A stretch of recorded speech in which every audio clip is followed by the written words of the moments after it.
ശൈലജ ടീച്ചറെ വടകരയില് ജനം തോൽപ്പിച്ചത് മുഖ്യമന്ത്രി ആക്കാൻ തന്നെയാണ് എന്നാണ് പി ജയരാജന്റെ കണ്ടെത്തൽ. അതൊരു പാപോയോ കോടാലിയ എന്തിവിടെ പറയണമെന്ന് അറിയില്ല, വിളിച്ചെന്ന് പറയും. കഴിഞ്ഞ ദിവസം BJP അധ്യക്ഷൻ കെ സുരേന്ദ്രനും ഈ രൂപത്തിൽ തന്നെയായിരുന്നു പ്രതികരിച്ചത്. പിണറായി വിജയനെ മാറ്റണമെന്നാണ് CPM-ലെ നേതാക്കൾ പരസ്യമായി ആവശ്യപ്പെടുന്നത്. മുഖ്യമന്ത്രി ആകാതിരിക്കാനാണോ അതോ ഇനി ശൈലജയെ മുഖ്യമന്ത്രി ആക്കാതിരിക്കാനാണോ പിണറായി ശൈലജയെ വടകരയിൽ സ്ഥാനാർത്ഥിയാക്കിയത് എന്ന് ജനങ്ങൾക്കിടയിൽ, അതായത് അദ്ദേഹത്തിന്റെ സ്വന്തം പ്രജകൾക്കിടയിൽ തന്നെ ചർച്ചകൾ ഉയരുന്നു.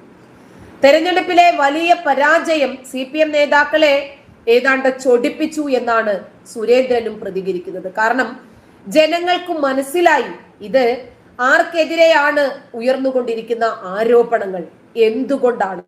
ജനങ്ങൾക്ക് സത്യം മൂടിവെക്കാൻ പറ്റില്ല. എല്ലാ കാലവും ജനങ്ങൾക്ക് പ്രതികരിച്ചേ പറ്റൂ. ആ പ്രതികരിക്കാൻ ഒരു